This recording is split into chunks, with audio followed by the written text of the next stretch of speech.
गीता ज्ञान ब्लॉग, जिसे ब्रजभूषण जी उर्फ पंडित जी ने शुरू किया था और अब उनके बाद उनका बेटा अभिनव इसे चला रहा है। इस ब्लॉग की जो सबसे खास बात है वो ये कि पंडित जी और अभिनव ने इसमें हमेशा प्रैक्टिकल अप्रोच रखी है।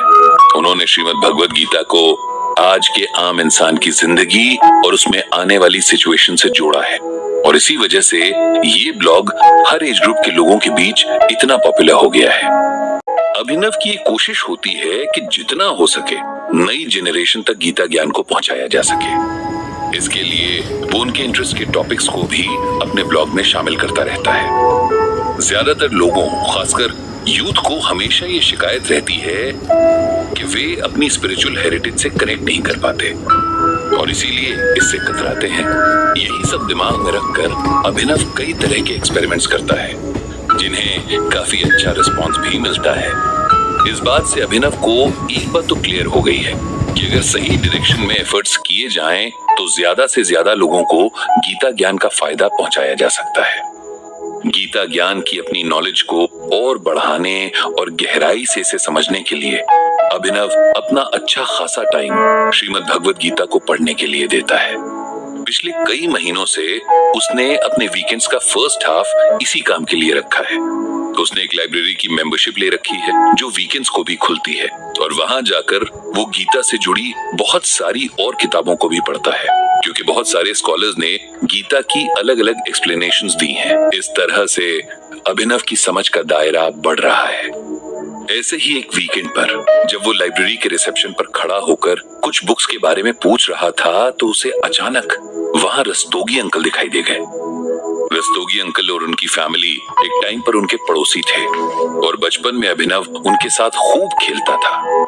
वैसे तो रस्तोगी अंकल पंडित जी से एज में बहुत छोटे थे, लेकिन उन दोनों की बहुत अच्छी दोस्ती थी। आज अचानक इतने सालों बाद उन्हें देखकर अभिनव की खुशी का ठिकाना नहीं रहा। वो लपक कर आगे बढ़ा और रस्तोगी अंकल के पैर छू लिए। रस्तोगी जी ने उसे पहले तो पहचाना नहीं, लेकिन जब अभिनव ने कहा कि वो ब्रजभूषण जी का बेटा अभिनव है तो उन्होंने उसे एकदम गले से लगा लिया।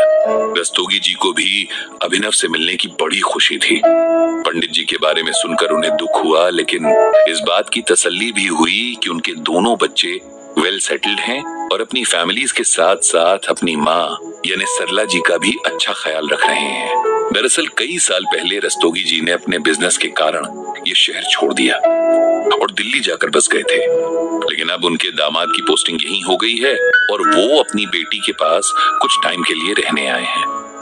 क्योंकि लाइब्रेरी के अपने रूल्स होते हैं, आप वहां बैठकर गप्पे नहीं मार सकते, इसीलिए अभिनव ने रस्तोगी जी को अपने साथ घर चलने को कहा। इस पेशकश को रस्तोगी जी ने बहुत हम्बली ये कहकर मना कर दिया कि उनका पोता लाइब्रेरी के अंदर अपने किसी प्रोजेक्ट से रिलेटेड रिसर्च कर रहा है, इसीलिए वे दोनों साथ ही घर जाएंगे। इस पर अभिनव ने उन्हें कहा कि लाइब्रेरी के बिल्कुल बगल में एक कैफे है। जब तक उनका पोता अंदर लाइब्रेरी में अपना काम कर रहा है तब तक वे दोनों वहां बैठकर बातें कर सकते हैं। इस बात को रस्तोगी जी खुशी से मान गए। घर परिवार की बातों के बाद अभिनव ने रस्तोगी जी से उनके बिजनेस का हाल पूछा तो रस्तोगी जी का चेहरा एकदम मुरझा गया। उनका टूर और ट्रैवल्स का काम था जो उस जमाने में खूब चलता था। अभिनव को अच्छी तरह याद है कि रस्तोगी जी अपने काम को बढ़ाने के लिए ही दिल्ली शिफ्ट हुए थे। कभी कभार पंडित जी उनका जिक्र करते हुए बताते थे कि रस्तोगी ने अपना काम बहुत अच्छे से जमा लिया है, कई बसें खरीद ली हैं और पूरे देश में उसकी ट्रैवल एजेंसी की धाक है। रस्तोगी जी का मुरझाया चेहरा अभिनव से छिपा नहीं रहा और वो समझ गया कि कुछ गड़बड़ तो है। उसने धीरे से पूछा, क्या हुआ अंकल? तब रस्तोगी जी ने उसे बताया कि कई सालों तक उनका बिजनेस खूब अच्छा चला। वे न्यूज़पेपर्स में अपनी एजेंसी का ऐड देते, लोग उनसे कांटेक्ट करके अपना ट्रैवल प्लान करते। उनके ज्यादातर कस्टमर्स भी अपने जानने वालों को उनकी एजेंसी का अच्छा फीडबैक देते, जिससे उनकी पब्लिसिटी होती और काम मिलता जाता। सब कुछ बहुत अच्छा चल रहा था, लेकिन धीरे धीरे वक्त बदला और इंटरनेट की पहुंच बढ़ने लगी। लोगों ने ऑनलाइन बुकिंग्स करना सीख लिया। लोग अपने घर या ऑफिस में बैठे बैठे ही अपनी ट्रिप्स प्लान करने लगे। घूमने फिरने की ट्रेडिशनल जगहें छोड़कर लोग नई नई जगहों को एक्सप्लोर करने लगे और इन सब का रस्तोगी जी को कोई आइडिया नहीं था। उनकी दोनों बेटियों की शादी हो चुकी थी और वो दोनों अपनी फैमिलीज में बिजी थी। इसीलिए रस्तोगी जी के पास कोई ऐसा भी नहीं था जो उन्हें नई टेक्नोलॉजी के बारे में बता सके या उनकी एजेंसी को नए दौर के नए चैलेंजेस के लिए तैयार कर सके। बहुत टाइम तक रस्तोगी जी को भी रियलाइज नहीं हुआ कि उनका ठीक ठाक चलता काम किस वजह से घाटे में जा रहा है। जब काम नहीं रहा तो बैंक से लोन पर खरीदी हुई कुछ बसें बैंक ने लोन की इंस्टॉलमेंट्स ना भरने की वजह से जब्त कर ली। कुछ उन्होंने खुद ही बेच दी। उनकी दोनों बेटियां भी कहती हैं कि अब उन्हें बेवजह की टेंशन लेने की जरूरत नहीं है, जितना करना था कर लिया, अब आराम करें। लेकिन रस्तोगी जी उस काम को बंद नहीं करना चाहते जिसके लिए उन्होंने पूरी जिंदगी लगा दी। इसीलिए आज भी अपना ऑफिस खोलते हैं। कभी कभार कोई पुराना कस्टमर उनका रेफरेंस किसी को दे देता है या किसी धार्मिक यात्रा की बुकिंग आ जाती है तो काम चलता रहता है। अभिनव को रस्तोगी अंकल की कहानी सुनकर काफी बुरा लगा। रस्तोगी जी अब अपनी एज के उस पड़ाव पर थे जहां उन्हें बस अपना वक्त काटना था।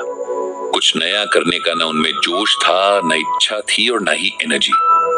इतनी देर में रस्तोगी जी के पोते का कॉल आ गया और अब उन्हें जाना था। अभिनव ने उनका नंबर लिया और उनसे फिर मिलने का वायदा लिया। घर लौटते हुए अभिनव यही सोचता रहा कि आखिर रस्तोगी जी से उनके बिजनेस के मामले में कहां चूक हुई और रस्तोगी जी ही क्यों। ऐसे जाने कितने लोग हैं जिनके अच्छे खासे चलते बिजनेस डूब जाते हैं। वजह ज्यादातर मामलों में होती है समय के साथ कदम मिलाकर ना चलना, बदलते वक्त के साथ ना बदलना और एक ही ढर्रे पर चलते जाना। कोई भी बिजनेस हो, कोई भी काम हो, अगर समय के साथ उसमें चेंजेस ना लाए जाएं तो उसे बर्बाद होते देर नहीं लगती। इसीलिए एक अच्छा बिजनेसमैन होने के लिए वक्त की नब्ज पकड़ना उसी तरह आना चाहिए जैसे काबिल डॉक्टर को मरीज की नब्ज देखना आता है। बदलते वक्त के साथ लोगों की लाइफस्टाइल बदलती है, जरूरतें बदलती हैं और जिसने इस बदलाव को महसूस नहीं किया वो आगे नहीं बढ़ सकता है। कर्म के बारे में भगवान श्री कृष्ण ने गीता में बहुत डिटेल में बताया है। बदलते वक्त के साथ लगातार खुद को अपग्रेड करते रहना एक बिजनेसमैन का वो कर्म है जिसे अगर उसने ना किया तो चाहे कितना भी अच्छा और पुराना काम हो उसे खराब होते देर नहीं लगती। इसीलिए अगर किसी को एक सक्सेसफुल बिजनेसमैन बनने की इच्छा हो तब उसे इस बात को गांठ बांध कर रख लेना चाहिए कि हर तरह के चेंज के लिए न सिर्फ तैयार रहना होगा बल्कि अपनी अप्रोच को प्रोएक्टिव रखना होगा। अभिनव को आज ही लाइब्रेरी में पढ़ा हुआ श्रीमद् भगवद गीता का ये श्लोक याद आया जिसमें भगवान श्री कृष्ण कहते हैं कि नियतम कुरु कर्म त्वम कर्म ज्यायो ह्य कर्मणः शरीर यात्रा पिच तेन प्रसिद्ध चेद कर्मणः। इसका अर्थ है कि हे अर्जुन, तुम अपने नियत कर्म यानी कर्तव्य को करो क्योंकि कर्म करना उसे न करने से बेहतर होता है। कर्म के बगैर इंसान अपने शरीर का भी निर्वाह नहीं कर सकता। इसका सिंपल वर्ड्स में मतलब कुछ इस तरह से है। भगवान कहते हैं कि हर इंसान को चाहे वो किसी भी सिचुएशन में हो हमेशा अपना काम करते रहना चाहिए। अपने काम के प्रति पूरी डेडिकेशन रखते हुए अपनी पूरी कैपेसिटी को यूज करते हुए अपने काम में जुट जाना चाहिए क्योंकि कर्म ना करना कभी भी अच्छा नहीं होता है। बिना इस दुनिया में गुजारा असंभव है। जब भगवान कर्म की बात करते हैं तब इसका मतलब सिर्फ काम पूरा करने से नहीं बल्कि अपनी पूरी कैपेसिटी से उस काम को करने से है। अगर कोई बिजनेस में है तब सिर्फ उस बिजनेस से जुड़े लेन देन ही नहीं बल्कि उस बिजनेस से जुड़े हर एस्पेक्ट को नजर में रखते हुए काम करना चाहिए। नई स्किल सीखनी चाहिए, फिर चाहे वो टेक्नोलॉजी हो या कुछ और। इस तरह हम उस सिचुएशन से बच सकते हैं जिसमें रस्तोगी जी जैसे कई लोग आ जाते हैं जहां उनके पास करने के लिए कुछ भी नहीं बचता। कहते हैं कि इस दुनिया में सिर्फ चेंज ही एक ऐसी चीज है जो कभी नहीं बदलती।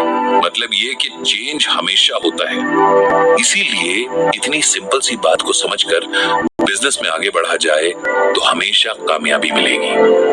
यही सब सोचते हुए अभिनव घर पहुंच गया। उसने भगवान श्री कृष्ण से प्रार्थना की कि समय रहते सबको सद्बुद्धि दे ताकि हम सभी अपना काम सही से कर सकें।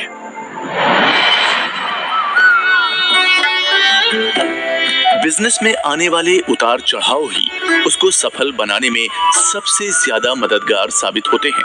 और ये बात अभिनव ने अपने किस मेल का रिप्लाई करते हुए श्रीमद् भगवद गीता के जरिए साबित की है। आइए अगले एपिसोड में जानते हैं।